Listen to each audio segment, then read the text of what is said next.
How y'all folks doing this fine day? It's Gator here at the Cable Company, and I'm so glad you come in to see today's little skit. We're going to go into Biden economics, okay? I hope you enjoy it. Stick around to the end. Thank you. Sarah, all right. So the economy will be a big focus for voters in 2024, as it normally is. And under President Biden, inflation is down, wage growth and the GDP are up. The Dow is nearing an all-time high, but it's not doing much to lessen people's anxieties about pocketbook issues like lowering food prices, college tuitions, paying off debt. So what is he doing to address this disconnect? Well, first of all, thank you for listing out all of our amazing accomplishments or what the president has done to make sure that the economy gets back on its feet. Gas is down also, and gas by $1.77 since its peak. Remember, Putin's war caused gas prices to go up. And this is his war against Ukraine. And so, look, it's a very good question. This is one of the reasons I'm here with all of you, right, having the conversation. I appreciate the opportunity to do so. When the president got into the White House, we all know that the economy was at a tailspin, right? We had COVID was just going through this country and the world in a way that was just unfathomable, obviously. And the president came in and had to fix that because obviously the last administration did not have a comprehensive plan. And so we had to come in and do that. And the actions that he took, to your point, really took effect on the economy in a good way. 14 million jobs were created. Unemployment is at a historic low. We have wages are up. And so we got to continue to talk about it. And we're going to continue to do so. If you look at where we are currently right now, we're heading into the holiday seasons. I know I've watched you guys. You guys do these segments on the holiday season. And we just finished with Thanksgiving.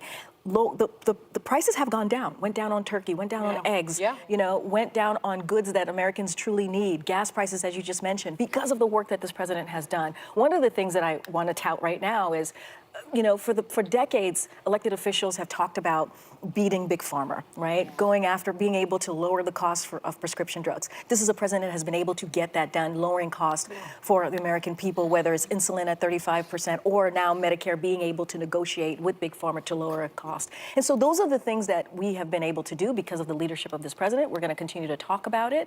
And it is important. It's not just in 24, but it is right now. And so Americans it takes a little bit of time. Economic experts have said this, to feel everything. And so it's going to take a little bit of time, but we have to continue to talk about it, and we will.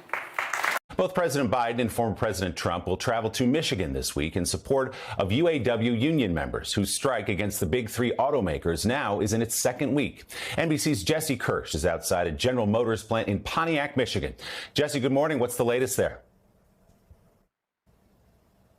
Willie, good morning. Still no word on deals, but from its last update, the UAW made clear that Ford appears to be leading the pack. The union saying it has made, quote, real progress with Ford on issues including the right to strike over plant closures and cost of living adjustments. Conversely, the UAW calling out GM and Stellantis for a lack of progress. And so now the union has specifically against those two companies expanded its strike to all parts distribution facilities across the country. What does that mean for you at home? If you need to get your car fixed, it could take longer to get a repair depending on what parts you need. One dealership group telling me, for example, that an engine could be harder to come by as long as a strike drags on at parts distribution facilities. We've heard from both GM and Stellantis.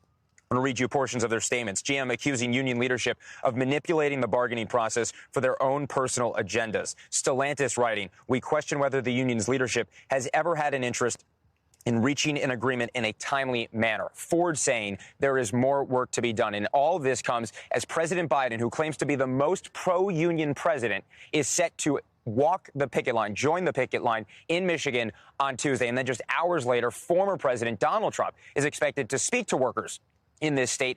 Both candidates clearly reaching out to voters in what could be a crucial battleground come 2024.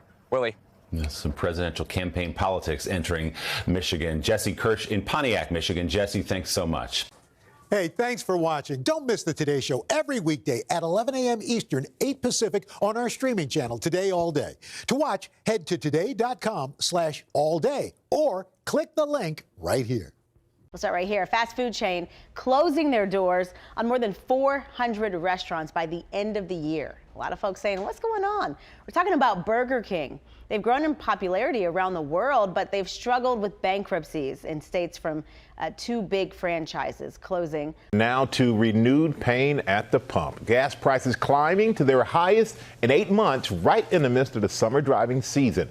Trevor Ault is live at a gas station here in New York with the numbers. Good morning, Trevor.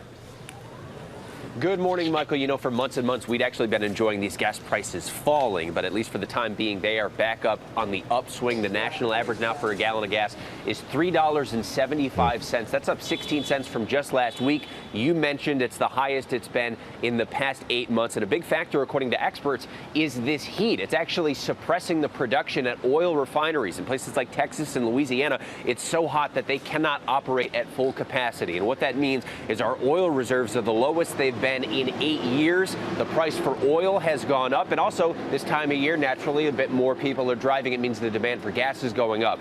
All of those factors means you are likely going to probably pay a little bit more at the gas pump, although for some perspective, we are still about 50 cents cheaper we were for a gallon of gas than we were this time last year, Michael. I guess that's one way to try to make you feel a little bit better about it, Trevor. Walmart and Home Depot on Tuesday warned of weaker than expected profits for this year as both retailers cited soaring prices. Walmart said cautious spending by consumers could pressure profit margins. CEO Doug McMillon said he expects stubborn inflation in dry grocery and items made for immediate consumption to have some mixed impact this year. Higher U.S. consumer prices have added to fears the Federal Reserve might lift borrowing costs further to cool domestic demand and trigger a recession in the second half of the year.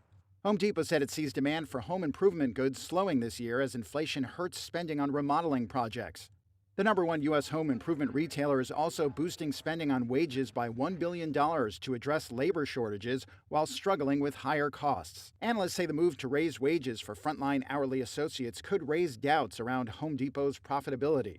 Home Depot's shares were down about 5% in midday trading on Tuesday, putting them in the red for the year. Walmart's stock was trading about flat and is slightly higher for the year.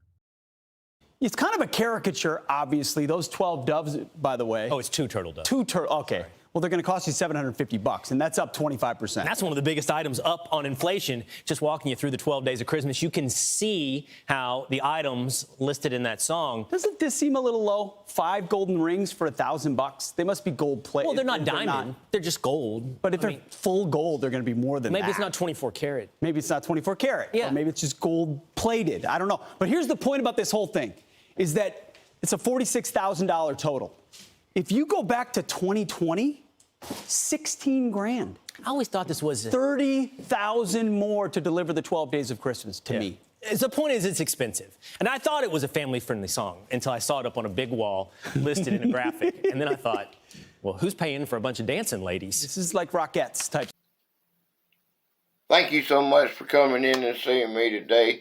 I hope you enjoyed and got a little something out of this. If you did, hit that like button.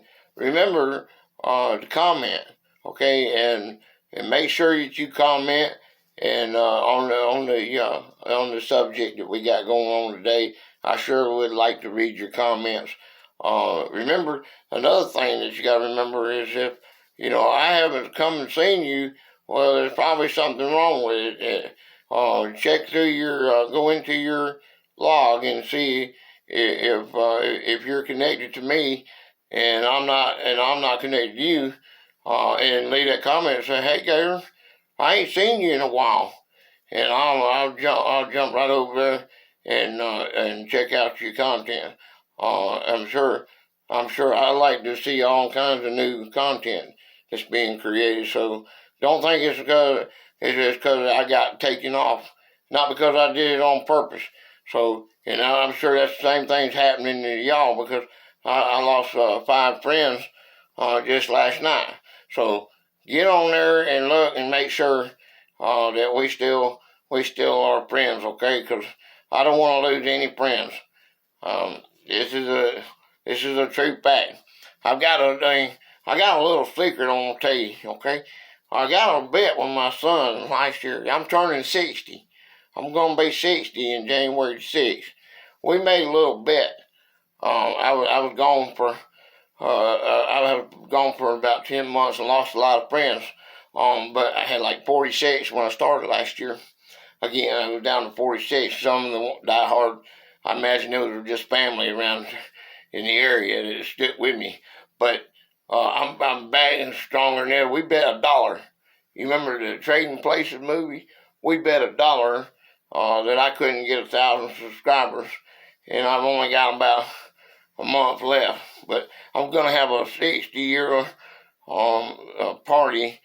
I'm turning 60, and I hope you'll hit that like, hit the subscribe button, and join me. Okay, it's gonna be a lot of fun, and I'd like to see you. Come on back and see me. Okay, bye bye.